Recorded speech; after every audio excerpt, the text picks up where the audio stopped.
राजस्थान तक के सभी दर्शकों को नए साल की ढेर सारी शुभकामनाएं। जो बीत गया उसे बिसार देनी चाहिए। अंत भला तो सब भला। 2024 की तुलना में 2025 कोई बुरा नहीं रहा, मगर हम तमाम घटनाओं के बजाय राजनीतिक घटनाओं पर विचार विमर्श करेंगे आपके साथ। सिंहावलोकन जरूरी होता है, कुछ समझने के लिए, कुछ सीखने के लिए। पॉलिटिकल बॉक्स ऑफिस पर कौन सी पार्टी हिट रही, कौन फ्लॉप रही, कौन नेता धूम मचाए और कौन नेता फ्लॉप रहे। शुरुआत कर लेते हैं बीजेपी से, क्योंकि बीजेपी सत्ता में है। 2024 भजनलाल शर्मा के लिए अच्छा रहा, क्योंकि उपचुनाव एक दौसा छोड़कर सब जीत गए थे, 6 जीत गए थे। मगर 2025 चुनाव के लिहाज से भजनलाल शर्मा के लिए बड़ा सेटबैक रहा। पार्टी अंता में करीब करीब तीसरे स्थान पर, तीसरा स्थान ही कहेंगे, 128 वोट से नरेश मीणा तीसरे स्थान पर रह गए, तो इसे करीब करीब तीसरा स्थान ही कहेंगे। एक निर्दलीय के बराबर वोट आया, जबकि बीजेपी का वो बड़ा गढ़ माना जाता है हाड़ौती। उस लिहाज से कहें तो बीजेपी के लिए यह साल अच्छा नहीं रहा, मगर भजनलाल शर्मा के लिए यह साल अच्छा रहा। इसलिए कि लोग तारीख पर तारीख दे रहे थे कि गए गए गए। कांग्रेस बार बार कह रही थी पर्ची बदल जाएगी, मगर ये पर्ची भगवान के मंदिर से उठाकर लाए हैं, गिरिराज जी वाली, जो बदलती नहीं। इसलिए उस लिहाज से भजनलाल शर्मा 2 साल पूरे कर लिए दिसंबर 2025 में, और अपने विरोधियों को भी शांत कर दिया। अब इनका असली बॉक्स ऑफिस तो खुलेगा 2028 दिसंबर में, मगर फिलहाल ये अपनी राजनीति चमकाते हुए निकल रहे हैं, और जो इनके पीछे नेता थे वो प्रतियोगिता में वो पीछे पीछे हटते जा रहे हैं। उस लिहाज से भजनलाल शर्मा के लिए यह साल अच्छा रहा। मगर बीजेपी के दूसरे नेताओं की बात करें, वसुंधरा राजे के लिए यह साल अच्छा नहीं रहा। प्रधानमंत्री नरेंद्र मोदी से कई मुलाकातें हुई, एक मुलाकात की तस्वीर भी सामने नहीं आई, यानी कड़वाहट दूर नहीं हुई। दूसरी तरफ अंता उपचुनाव में अपने घर में चुनाव बुरी तरह से हार गई। इस लिहाज से भी यह साल अच्छा नहीं रहा, मगर वो लगातार दौरे कर रही हैं, जन्म में मरण में मंदिर में लगातार भ्रमण कर रही हैं, अपने आप को उपयोगी साबित करने की कोशिश में लगी हुई हैं। उस लिहाज से कहा जा सकता है कि वसुंधरा राजे सक्रिय तो हैं, मगर पार्टी उन्हें भुला चुकी है। गाहे बगाहे प्रधानमंत्री नरेंद्र मोदी के विरोधी उन्हें राष्ट्रीय अध्यक्ष बना देते रहे, मगर वो भी जाता रहा। उनके लिहाज से यह साल अब 2023 से बुरा तो हो नहीं सकता, मगर 2025 भी बुरा ही रहा। मदन राठौड़ के लिहाज से भी, जो प्रदेश अध्यक्ष हैं, यह साल बहुत अच्छा नहीं रहा, क्योंकि उपचुनाव में हार मिली, मगर वो अपनी कार्यकारिणी बना लिए, जिला अध्यक्ष बना लिए और मोर्चे भी बना लिए। कहा जा सकता है पार्टी को मुकम्मल बना लिया। मगर उपचुनाव में अगर सफलता ना मिले तो फिर सफलता का पैमाना राजनीति में यही तो है।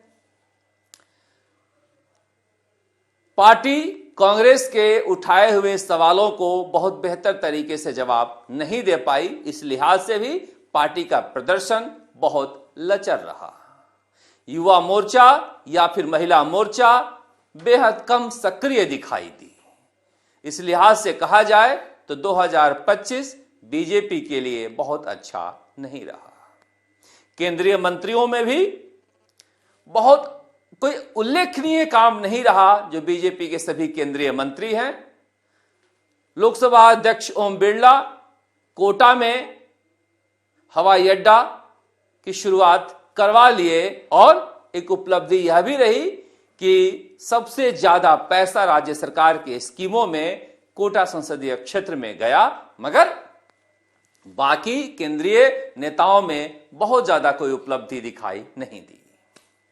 दूसरी तरफ कांग्रेस में गोविंद सिंह डोटासरा के लिए यह साल बहुत अच्छा रहा। पार्टी में प्रभाव बढ़ा और दिल्ली में भी धमक सुनाई दी।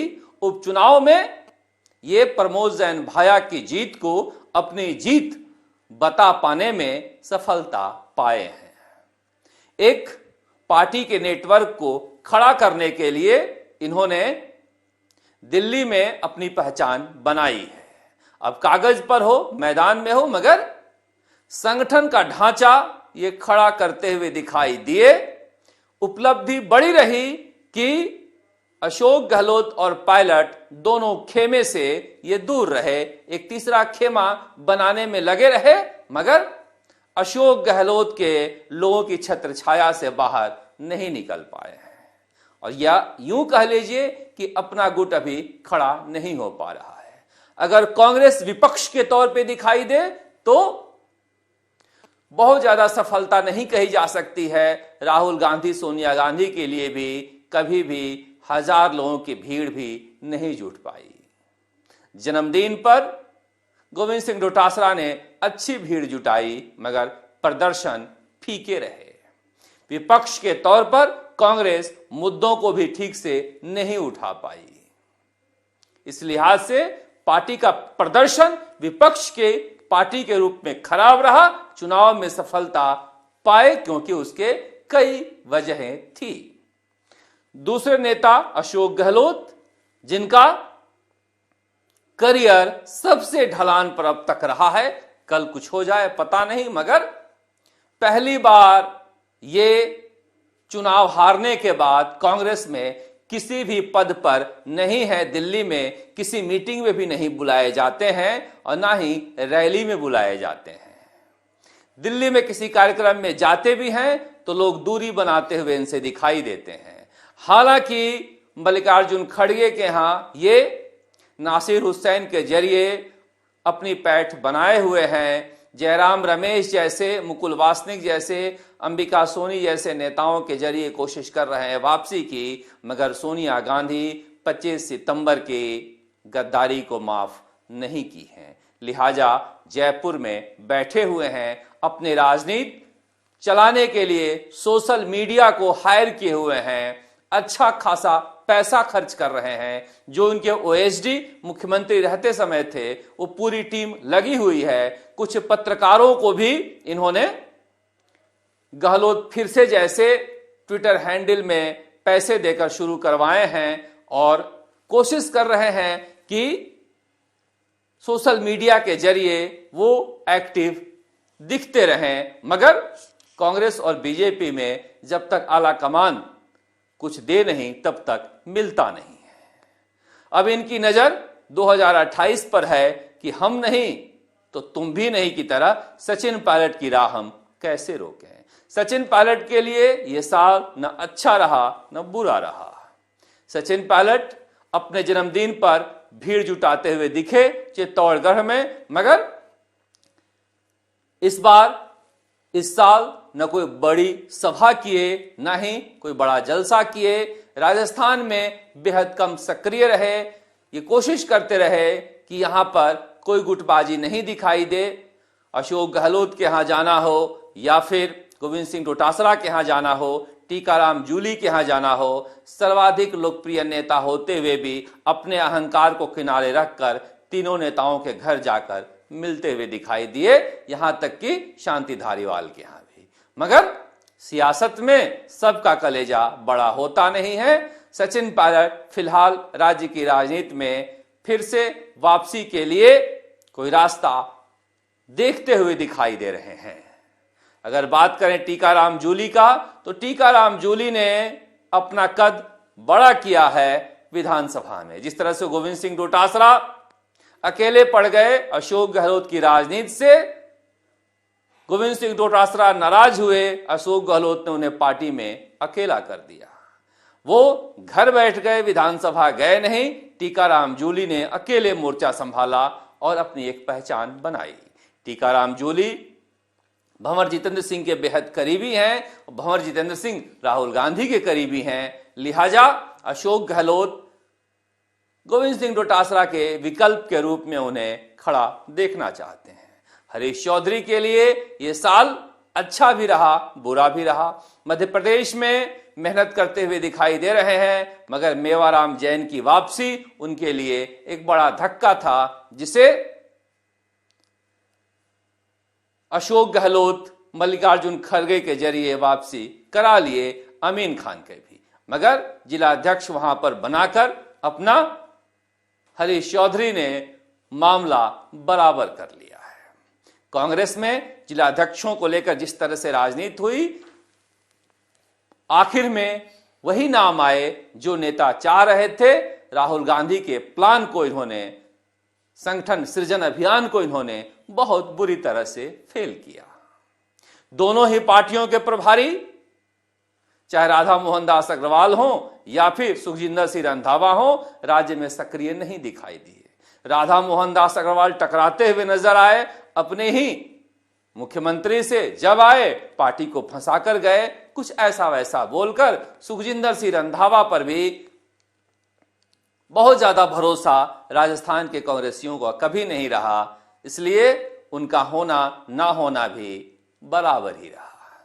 मगर जो राष्ट्रीय लोकतांत्रिक पार्टी थी, वो पॉलिटिकल बॉक्स ऑफिस पर सबसे ज्यादा धूम मचाई, भले ही चुनावी सफलता ना हासिल की हो। सब इंस्पेक्टर भर्ती परीक्षा के मामले में हनुमान बेनीवाल ने एक रिकॉर्ड बनाया राजस्थान में सबसे लंबा धरना देने का। और हनुमान बेनीवाल अपनी एक इमेज बना गए कि हनुमान बेनीवाल कोई मुद्दा उठाता है तो उसको अंत तक पहुंचाता ही है, मुकाम तक लेकर जाता ही है। सब इंस्पेक्टर भर्ती परीक्षा रद्द कराने का बड़ा श्रेय हनुमान बेनीवाल को जाता है। जयपुर में बड़ी रैली करके बिना चुनाव के उन्होंने दिखा दिया कि राजस्थान में एक बड़ा जनाधार है, सफलता मिले ना मिले चुनाव में। उस लिहाज से विपक्ष के पार्टी के रूप में राष्ट्रीय लोकतांत्रिक पार्टी का प्रदर्शन कांग्रेस से ज्यादा बेहतर रहा। हालांकि हनुमान बेनीवाल लोकसभा में भी उतने ही सक्रिय रहे जितने बीजेपी और कांग्रेस के सांसद हैं, उससे ज्यादा वो देश, दुनिया और समाज के सवालों को उठाते हुए नजर आए। पर उनके लिए पार्टी के संगठन को खड़ा करना बड़ी चुनौती अब भी है। नेता के रूप में देखें, निर्दलीय नेता के रूप में तो नरेश मीणा के नाम रहा ये साल। नरेश मीणा छोटे मोटे मुद्दों पर भी बड़ी राजनीति करते आए। अंता उपचुनाव में जिस तरह से बड़ा उलटफेर किया है, नरेश मीणा एक राजनीतिक ताकत के रूप में राजस्थान में स्थापित होते हुए नजर आ रहे हैं। अंता उपचुनाव में बीजेपी के बराबर वोट लेकर जाना यह आसान काम नहीं था। जिस तरह से जेल में वो रहे और जेल के बाहर आने के लिए जो रणनीतियां उन्होंने बनाई, वो भी काबिले तारीफ थी। वरना राजस्थान में इस तरह से राजनीति करने पर बड़ी राजनीतिक पार्टियां मसल दिया करती हैं, पर उन्होंने राजनीतिक रणनीति से काम लिया और एक बड़ा जनाधार वाले नेता के रूप में हड़ौती से लेकर पूर्वी राजस्थान तक नजर आते हुए दिखाई दे रहे हैं। उनकी राजनीति 2026 में और ज्यादा साफ होगी, जब लोकल बॉडी के चुनाव होंगे, पंचायत के चुनाव होंगे, तो उसमें नजर आएगा कि क्या वाकई में नरेश मीणा के साथ जो इतनी भीड़ दिखाई देती है, इतना जलसा रहता है, वो वोट में भी तब्दील हो पाता है या नहीं। राजकुमार रोत वहां पर अपना दबदबा बनाए हुए हैं। बाप पार्टी लगातार हर मुद्दे पर वहां पर संघर्ष करती हुई नजर आ रही है, लिहाजा वो अपने घर का विस्तार करने में लगे हुए हैं, वहां पर कांग्रेस और बीजेपी के लिए मुश्किलें साफ दिखाई दे रही है। राजकुमार रोत उस इलाके में एक बड़े नेता के रूप में उभर चुके हैं, इसलिए वहां पर कांग्रेस के लिए मुश्किलें ज्यादा है। मगर इसके अलावा सबसे बुरा जो साल रहा वो बाप पार्टी के विधायक कृष्ण पटेल के लिए रहा, जो सवाल पूछने के लिए पैसे मांगने के आरोप में फंसे हुए हैं। रेवत राम डांगा के लिए रहा, जो दैनिक भास्कर के स्टिंग में फंसे विधायक कोष खर्च करने के लिए पैसे मांगते हुए दिखाई दिए आरोप के रूप में, और अनीता जाटव के लिए, या फिर जो निर्दलीय ऋतु बनावत है, हालांकि वो मना कर रही हैं, इनका 3 का नाम आया जिससे इनकी बदनामी हुई। ये जो 4 विधायक हैं इनके लिए ये साल बहुत बुरा रहा। अब आगे 2026 में इन्हें लेकर राजस्थान विधानसभा क्या फैसला ले पाती है पता नहीं, मगर ये साल इनके लिए बहुत अच्छा नहीं रहा। विधानसभा अध्यक्ष जिस तरह से गोविंद सिंह डोटासरा से टकराए, उनके लिए भी ये साल अच्छा नहीं रहा। पता नहीं इस बार गोविंद सिंह डोटासरा आएंगे तो वासुदेव देवनानी से कैसी उनकी मुलाकात होगी और किस तरह से विधानसभा ठीक से चल पाएगी। मगर जिस तरह से नेताओं की स्थिति रही और पार्टियों का जिस तरह से हाल रहा, 2025 बहुत ज्यादा राजनीतिक रंग के लिए नहीं जाना जाएगा। बहुत सारे जो पब्लिक के मुद्दे थे वो नहीं उठाए गए। आखिर में अरावली के मुद्दे पर कांग्रेस ने यहां पर लीड लिया। अशोक गहलोत सोशल मीडिया के जरिए अलख जगाने में लगे रहे। सचिन पायलट बड़ी संख्या में भीड़ लेकर एनएसयूआई के बैनर तले जयपुर के सड़कों पर उतरे। टीकाराम जूली, भंवर जितेंद्र सिंह और प्रदेश अध्यक्ष गोविंद सिंह डोटासरा अलवर में उतरे, और कोर्ट ने जब 100 मीटर के फॉर्मूले पर स्टे लगाया तो कांग्रेस इसे एक बड़ी जीत के रूप में देख रही है। कांग्रेस के लिए अंत भला तो सब भला, मगर जी राम जी और मनरेगा पर अगले साल टकराव कांग्रेस रखेगी। सबकी नजरें उस पर भी है, और अरावली के लेकर जो फैसला आना है 2026 में उसे लेकर भी है। 2026 पंचायत चुनाव और निकाय चुनाव के नजरिए से दोनों ही पार्टियां, या कहिए चारों ही पार्टियों के लिए बेहद महत्वपूर्ण है। मगर एक नेता जिसकी चर्चा बहुत जरूरी है, डॉक्टर किरोड़ी लाल मीणा। 2025 उनके लिए ऐसा रहा जैसे स्वभाव के लिए वो नहीं जाने जाते हैं।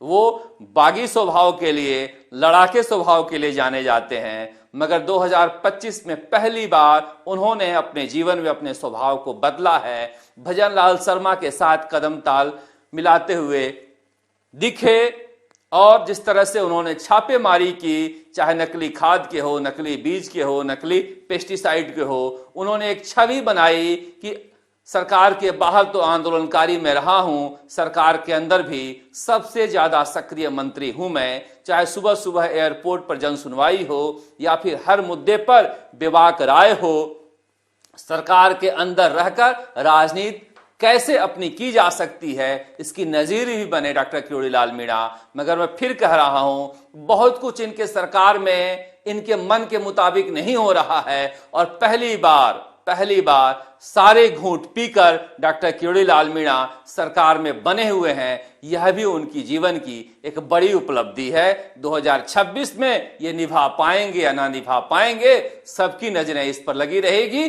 2026 निभा लिए अगर, तो 2027 की मैं गारंटी देता हूं कि नहीं निभा पाएंगे। इन पर आगे भी नजर रहेगी। आप देखते रहे राजस्थान तक। नमस्कार। जयपुर।